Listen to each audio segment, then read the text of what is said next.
Ah, mas aí é sacanagem, gente. Marvel, você não pode fazer isso com a gente, não. Como é que você me tira do cinema depois de ver as Marvels e me vai direto pro final de Loki? É uma diferença, assim, uma discrepância tão grande. Não dá pra acreditar que é a mesma empresa que fez as duas coisas. Entra nos trilhos aí, por favor. Toma Loki como referência de série, por exemplo, né? Pra que seja, assim, esse desenvolvimento perfeito desde o início até o final da série. Mais do que isso ainda, desenvolvimento do personagem Loki, desde quando ele apareceu lá em Thor 1, esse é o nível de desenvolvimento que a gente teve até Vingadores Ultimato. A gente teve uma trajetória completa lá do Tony Stark, por exemplo, a trajetória também do Capitão América, do Steve Rogers, tudo que aconteceu, faltava do Loki, que também começou junto com eles, né, como vilão, até terminar com esse sacrifício final aqui, nessa série que foi bem montada, desde o início até o final, manteve um nível excelente. É muita coisa que acontece, é difícil de falar, porque o Loki volta 250 vezes até dar certo, né, ou até tentar dar certo na série, e a gente vai tentando acompanhar, coisa que meio que a gente viu lá naquele What If lá do Doutor Estranho, né? Ele tentando voltar, mas volta cada vez mais antes, tentando consertar, até que é inevitável dele voltar no momento chave, que ele viu que tudo descambou na hora que a Sylvie foi lá matar aquele que permanece. E série foda é assim, a gente traz aqui, então não deixe de se inscrever no canal, comenta o que você achou desde a primeira temporada do Loki até essa, se você quer, né? Olha que pergunta, se você quer que as outras séries da Marvel sejam desse nível, né?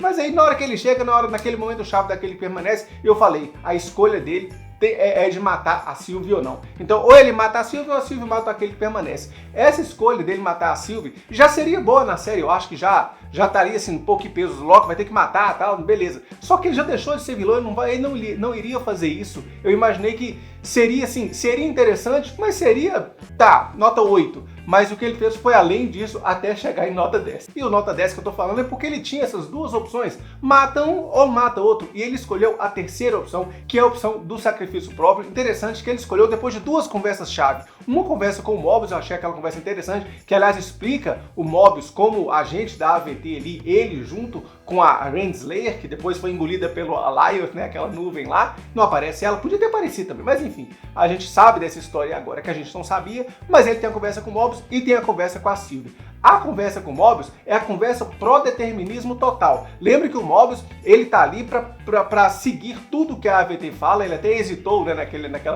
aquele conto, que é aquela história que ele conta ali, mas ele tá ali para poder seguir tudo que a AVT faz. Lembra da torta também que ele comeu, se não me engano, no primeiro ou no segundo episódio, que a torta é, as escolhas são a mesma torta, você come isso aqui mesmo e tá tudo certo e sua vida é essa mesmo. Então o Mobius, ele é a representação de que tudo que tem que ser daquele jeitinho ali e ninguém faz nada, mas segue a cartilha. Já a Sylvie é o total oposto, é o caos completo, né? A Sylvie é uma variante do Loki que é tão longe dele, né? Que é o oposto dele. E aí ele vai conversar com a Sylvie e a Sylvie fala, ó, é melhor ter liberdade para todo mundo, né? Do que ter esse pré-determinismo do Mobius. Então o Loki, vendo esse pré-determinismo, esse sacrifício, você sacrificar os outros, contra uma outra opção da Sylvie, que é liberar todo mundo, o Loki escolhe, não vou dizer a do meio, mas ele escolhe uma posição que todo mundo tenha liberdade, menos ele mesmo, e aí que tá o sacrifício. Porque agora ele comanda tudo e ao mesmo tempo tá preso, e eu vou explicar por quê. Ele vai naquela passarela ali, né? A passarela já é um lugar que você não tem pra onde ir. Você só tá ali, é você e a passarela. O seu caminho é ele. É a representação de que você não tem escolha mesmo, é ali que você tem que ir. Ele não tá num campo aberto onde ele pode ir pra qualquer lugar. Ele vai galgando os degraus ali, subindo os degraus até chegar num trono. Repare que esse trono aí é muito diferente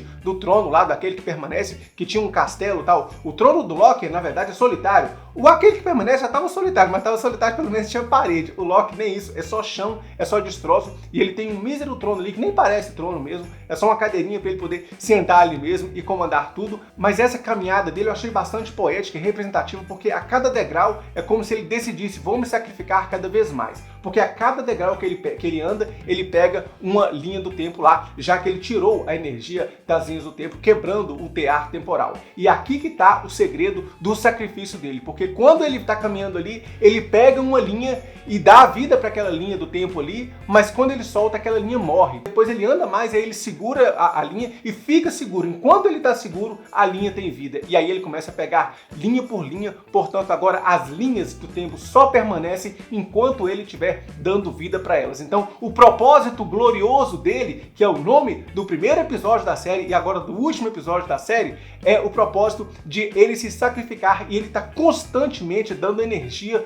dando vida ali, para que todo mundo possa ter liberdade, né, sobreviver e ter suas linhas do tempo respeitadas, enquanto ele se sacrifica, porque ele mesmo não precisa ter a linha dele respeitada, vamos falar assim. A gente até emociona, foi muito bom, muito interessante. Lembrando que esse negócio do primeiro episódio chama Propósito Glorioso e o último também é o primeiro episódio até o último, lembrando o Ouroboros, que é a cobra que come o próprio rabo, nome do primeiro episódio dessa série. Portanto, nós temos o início e o fim no mesmo lugar. E exatamente por ele ser a fonte da vida, a fonte de energia ali do multiverso, das linhas do tempo, né? É que o formato dessas linhas agora é uma árvore, a árvore que na mitologia nórdica é a Yggdrasil, a árvore da vida, onde é que todos os reinos estão sustentados, e a árvore que conecta reino por reino. É claro que na mitologia nórdica são 9 reinos, né? Mas aqui, pelo jeito, são muitos mais reinos, né? Muito mais realidades, mas por isso que tem aquele formato de árvore, e ele no centro da árvore, sendo a vida ali. Que sacrifício, né? Que força de vontade,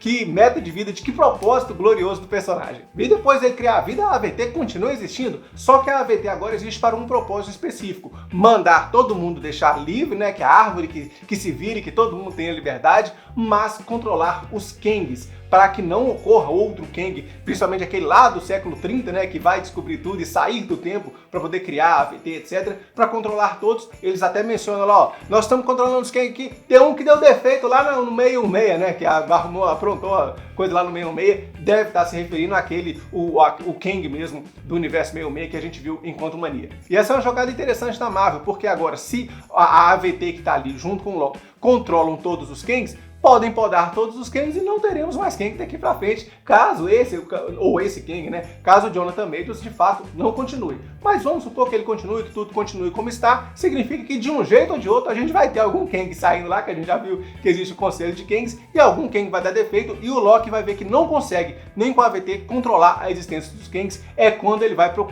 deve procurar os Vingadores para poder, ele deve auxiliar os Vingadores. Talvez ele, como ele é mais antigo, né, nessa história toda aí do universo da Marvel, talvez ele seja a chave aí, e ele que vai reunir os Vingadores. E aí, esse é o dilema dos Vingadores. E aí, confia no Loki ou não? Porque até onde a gente sabe, né, nesse universo nosso aqui, o Loki teve aquela redenção, mas depois morreu nas mãos do Thanos. Então, assim, voltou, meu filho, você morreu, você voltou agora e é outro eu vou ser aquele que a gente deixou lá, né, no Vingadores 1, né, você é aquele, agora você quer que a gente confie em você para essa grande ameaça. Então vai ser um dilema interessante. E eu falo que é espetacular, gente, não é porque conecta o multiverso, né, porque agora a gente tem explicação de como é que vai ser o Kang, como é que vai ser o multiverso, não é isso em si, mas conecta o todo da Marvel, né, como eu falei, desde o início lá do filme do Thor, mas também passando por Vingadores, porque agora você tem um resultado de um propósito inteiro de personagem que se entrelaçou por outros personagens. Aliás, a série dá um bom final pra cada um, eu achei legal pra caramba, né, vai lá, o Bob vai seguir a vida dele lá, né, a gente soube o que aconteceu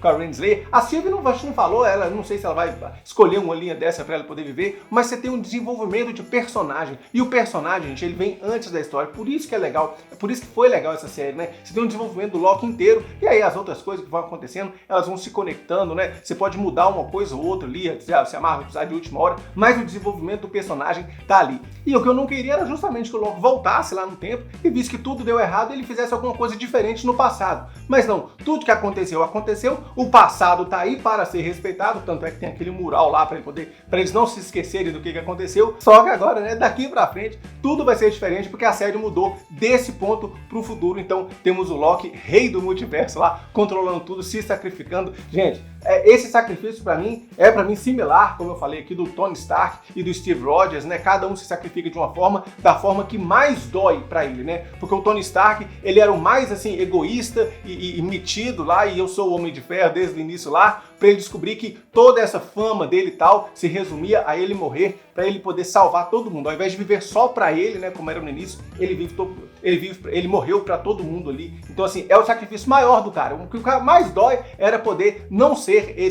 o ego dele ser satisfeito. Já o Steve Rogers era o contrário, né? O Steve Rogers começa ali com eu faço tudo pra todos, eu pulo em cima de uma bomba, salvo pra todo mundo. A coisa que mais mexe comigo é que as outras pessoas morram, pra ele poder viver uma vida sozinha lá, só ele e a mulher dele dele lá no passado, tranquilão, né? Então, assim, isso é o que mais mexia com ele, aí ele faz o oposto disso. Já o Loki é a mesma coisa, ele queria o controle total pelo reino dele, né? Lá no início do Thor, e aí agora ele tem o controle total, mas não por ele, mas o controle total pelos outros. Que fim de série, que parabéns, Marco, parabéns, ó. Oh, se a série fosse metade dessa daqui.